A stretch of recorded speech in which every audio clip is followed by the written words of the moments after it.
Okay, this is kind of what uh, you know a, a large, and this happens to be our Euro style primate, mobile primate cage looks like. And on this one, we have a veranda, and this veranda is removable, usually made out of aluminum. It can be attached to the cage or to the room ceiling, and this allows a mobile cage to dock with it in some fashion and use more of the room height than would be necessary. When this is undocked or decoupled from the cage can now go out of the room and go into the uh, cage washer. Here you see some of the different sliding panels on this side. They occur similar on the other side.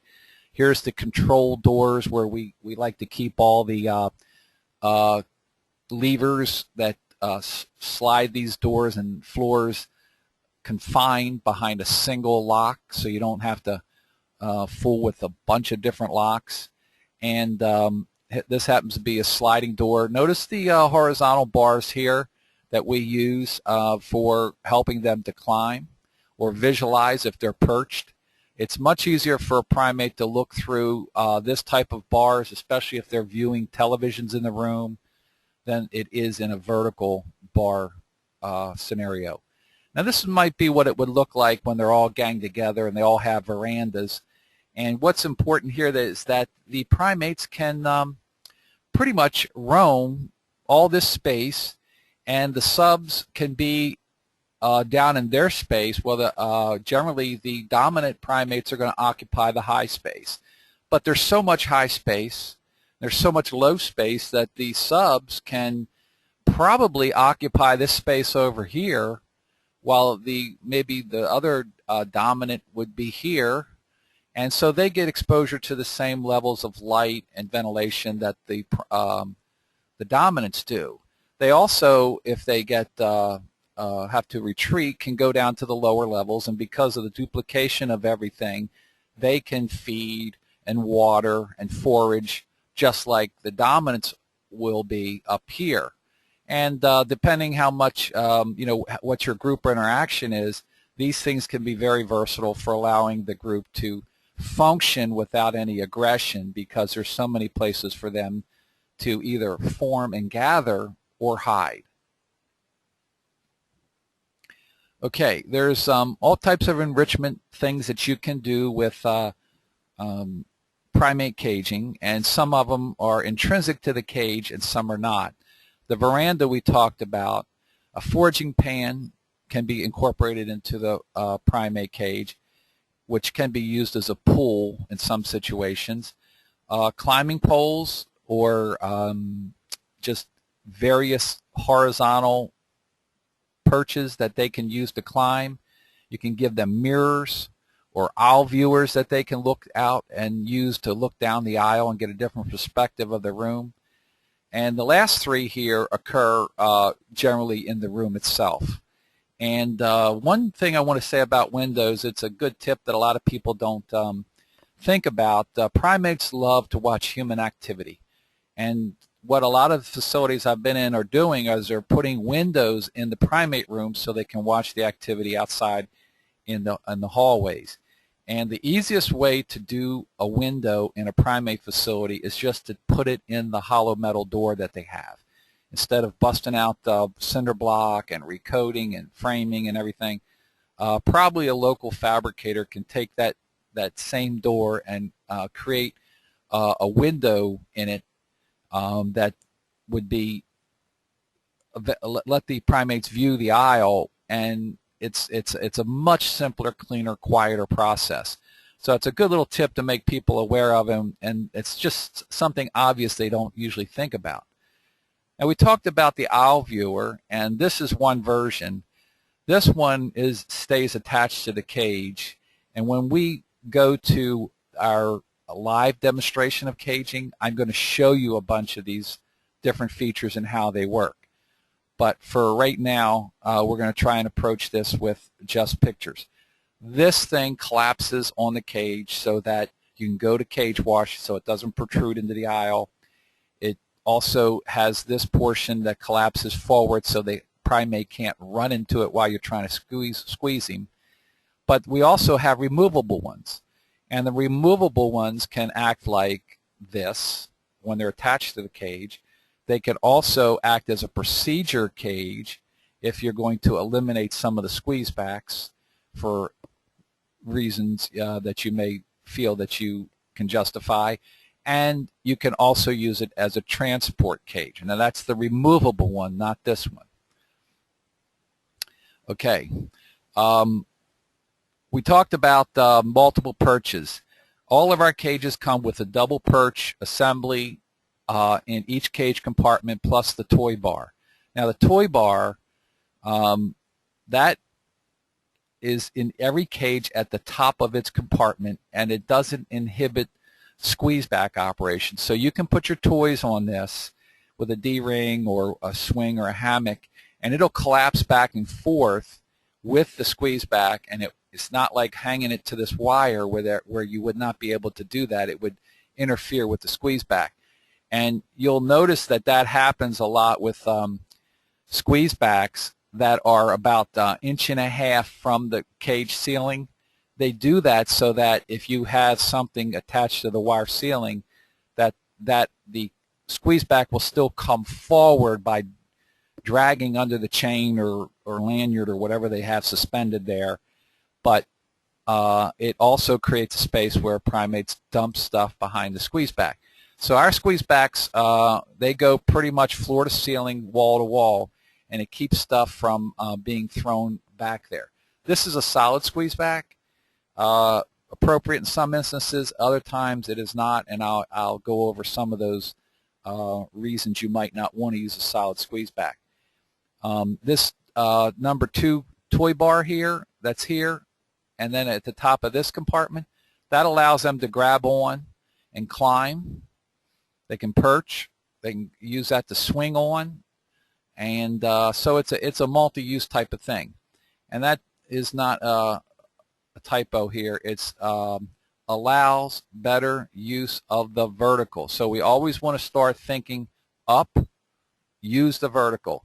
There are so many primate cages out there that just talk about horizontal socialization, and they're cheating their primates of their natural locomotive behaviors. So the Lenderking cages take advantage of that in a couple of ways.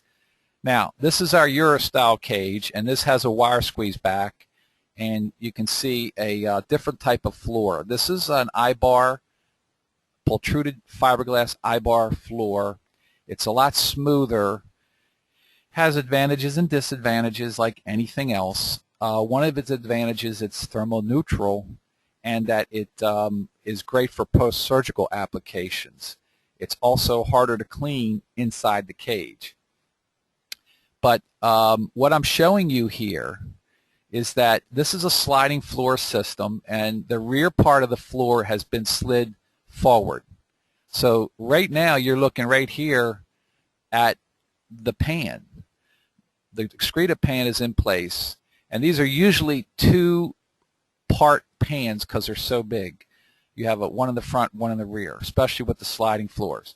So you just slide the floor forward, and you have in the pan, you can drop hay, cookies, or whatever, so you create a foraging space for the animal.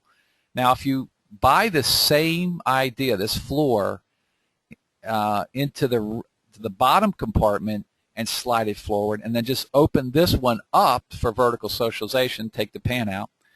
Now you can create a pan down below for foraging where they'll go down, forage, and they'll come up to eat. They may sit there, they'll climb up, they'll go to the veranda, they'll go to the next cage. You can also fill that bottom one up with water and create a little pool or splashing pool for them. Primates love water, and having it on the lower tier simplifies removing and any splashing that may go on. Okay, this is a shot from the rear to show you the floor is slid forward and the pan is in place, so now they have a foraging opportunity. Now, I brought the squeeze back forward in this instant just to show you this better. Normally the squeeze back would be back here while this is all open. You'll notice this cage has clear Lexan rear panels for light. Bringing the light into the bottom compartment is always a problem for primates. So what we've done now is started offering as an option to people clear Lexan rears.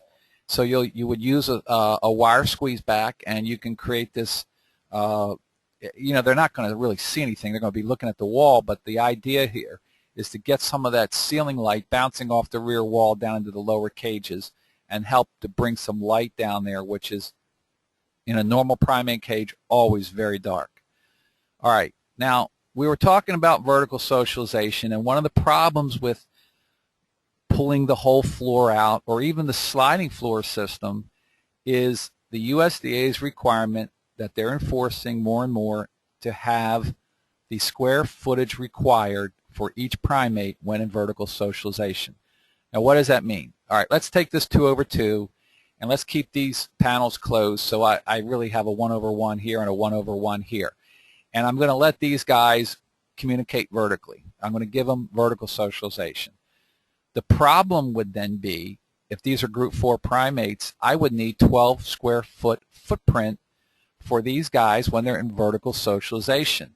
That's a huge cage compared to this cage, just for when you go to vertical socialization. So we developed something, and we have a patent pending on it, called the rabbit hole. And what we do then is we only have to marginally increase the footprint of the cage by a couple of inches, not feet. Most clients don't even realize it, don't even recognize that the footprint's been stretched just a few inches, and mainly left to right. And we take out 1 whole square foot of space. So we allow them to come through this, and they will get through this space. There's no problem for them to come through. But we do this to minimize the amount of floor that we are taking out when in vertical socialization. So it works on a wheel from the front of the cage, and I should have showed you that on the back, the other slide here. That's the wheel. And this just happens to be the compartment that you fold down in order to take the pan out. But that by rotating that wheel, you open and close this floor. It's either opened or closed. Now it's in the process of being opened here or closed. It's in a transition phase. And notice the pan here is still in place. Again, creating a foraging opportunity. And if we were to take this system and move it also to the bottom, which is not always done by vendors, but I offer it as an option where you can take and buy the same floor in the lower compartment. You then have a foraging pan in the lower compartment for when they're in vertical socialization. You have one in the top for when they're in their own cage, and yet you have access for them to have top to bottom vertical socialization. That's the floor while it's stowed, and then I think I have a slide here with the pan. No, I don't. With the pan out. Now, this is just a bullet showing you all the different features. This is our mobile primate cage that meets ETS 123 standards. Now, how it does that is you take 2 of these and you put them together, and you have a mobile primate cage that meets the ETS 123 standards. In 2 of these, you can only put 2 primates because you have to give them 11 square foot of footprint each. So we're working on that, adapting the rabbit hole concept to try and minimize some of that size of that. But this is something that a lot of people do not believe you can do, and that's doing mobile ETS 123 standard cages for primates. Some of the things that are typical to every cage we build, we give you positive type locks that latch and then are positive locked with a lanyard, a pin and lanyard, so that we know they're not going to pop open during the shaking of the cages. You always get your 5 stages of horizontal socialization. You'll have multiple feeding stations. Of course, each compartment has multiple feeding. Each compartment has a feeding station. The sliding floor or rabbit hole system will be available. Horizontal or vertical bars. Clear Lexan rears for the great light that you want to bring down into this cage. You also, like I say, this you have that ability to offer them foraging by leaving the pans in when you activate either the rabbit hole or the sliding floor system. All of our squeeze backs come suspended on Delrin rollers for real easy, smooth operation, quiet operation. And we can give you aisle viewers or verandas for further enrichment. So just to let you know, there are some new materials, and when I give this talk, I usually have these available to show people, and we'll have them available during our live cage demo. But there are thermoneutral materials that are being introduced not only to primate cages, but dog and swine cages.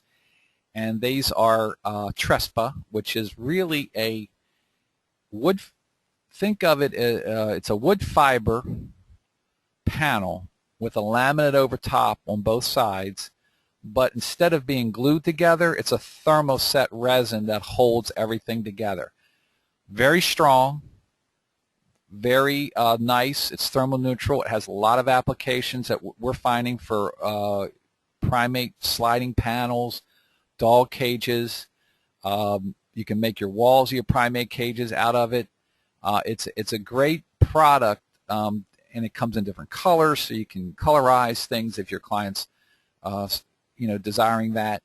But it's a new thing that's been in the industry maybe a total of 10 years, and it's really gaining wide acceptance. Previous to that was polycarbonate. You could only use polycarbonate for a thermoneutral material. But now we restrict the polycarbonate to just when we need a clear panel, clear plastic panel to see through. Trespa is not able to be seen through. And then you have the pultruded fiberglass grating, which I alluded to, that we're using in some primate cages, a lot of dog cages, a lot of swine cages. Primate cages, a little more problematic. Some people love it, some don't. Harder to clean in the cage, but yet, again, thermoneutral, very flat, great for post-surgical cages where there's not a lot of activity, and it might be only used in a temporary basis. So the takeaway I would like to have for you today and get you out of here on time is that increasing vertical space will allow for more locomotive behavior, and that's going to increase your primate well-being, which can result in better test sensitivity and better research. And Lenderking, I feel, has the most features that can create these opportunities for more locomotion. Now I'm going to unmute you guys, and we'll go ahead and open it up for questions. Okay.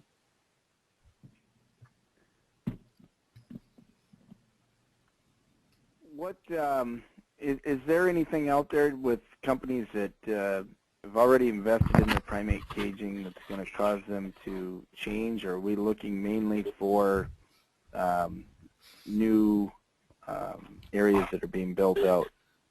Well, who was that? Please identify yourself. Mike? Okay. Mike from Apex. Okay, yeah, please, for the group's benefit, identify yourself. Because I would imagine there's a number of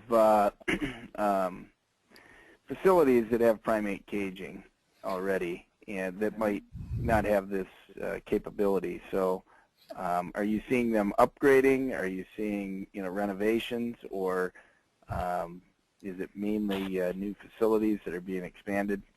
Well, you've hit on them. First of all, new facilities. Okay, so now maybe they're willing to take a look at what else is out there. They realize that maybe what they've had even 5 years ago may be inadequate, especially when they're exposed to a briefing like this, where they find out, wow, yeah, we're not doing vertical socialization.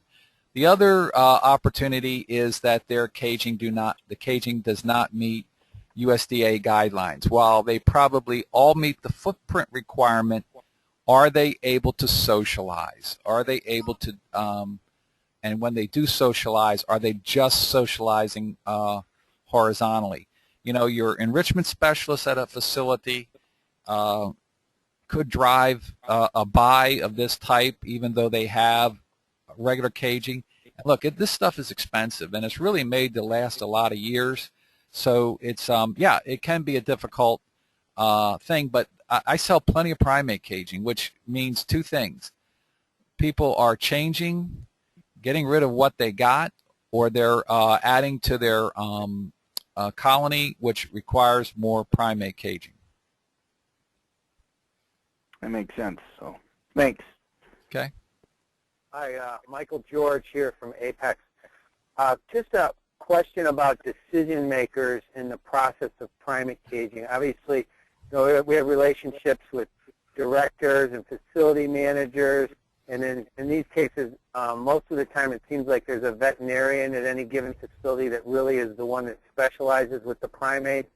And then you have the husbandry staff, and I'm sure we have to engage all of them in the process to be able to be successful selling caging. And then you have, the PI who actually has the primate. Where do you see the chain of command there? Who's typically the driving force, say, in two different situations? One, you've got a new facility going in and they don't have primate caging. They're going to add somebody.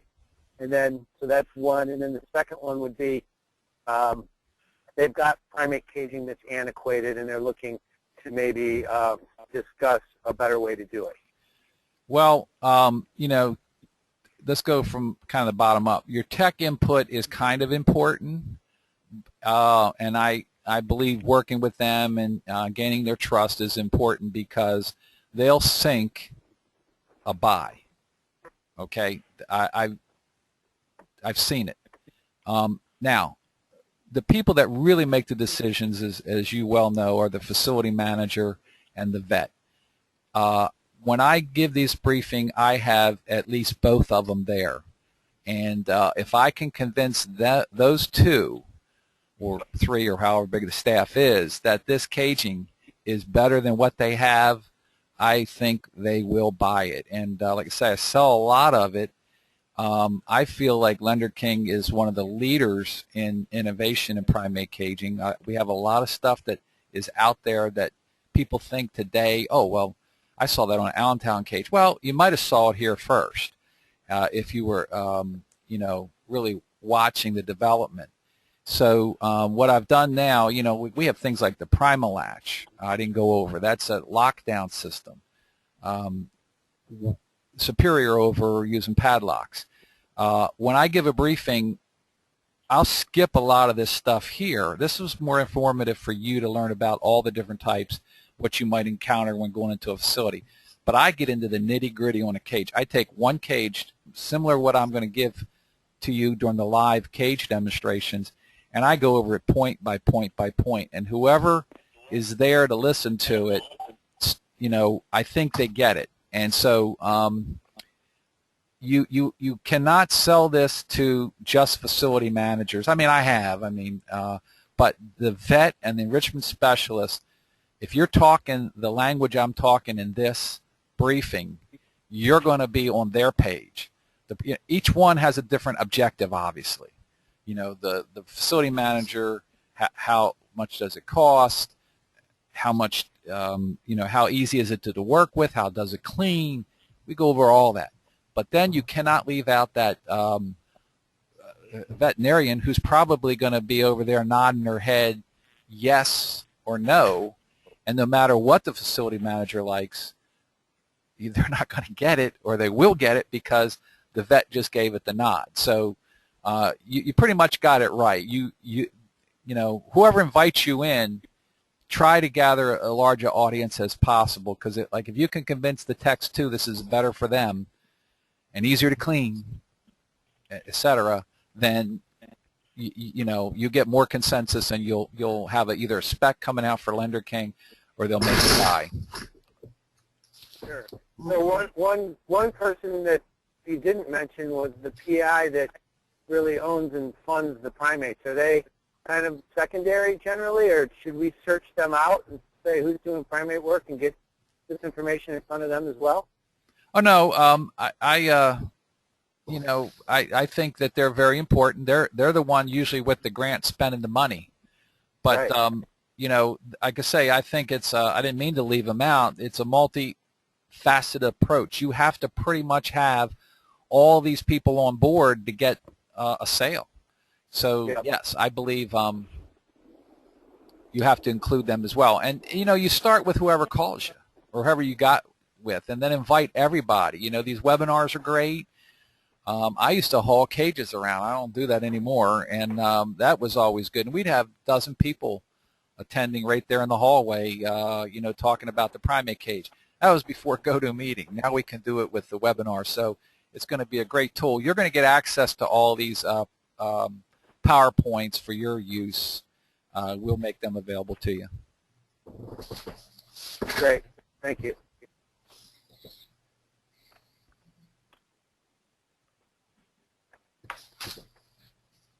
Anybody else have any questions? All right, I know it was a lot of information. We'll go ahead and put this up. I think we were able to record it. I'll have to check how that came out.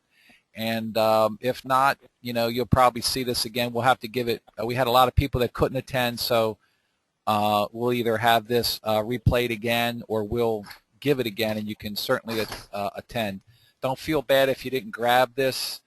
I can talk this stuff all day because I've been doing it for so long, and I left a lot of stuff out, but hopefully by having follow-up sessions that you'll attend, you'll get more and more familiar with our equipment and how to convince a buyer that the Lenderking cages work as well or better than any other cage on the market.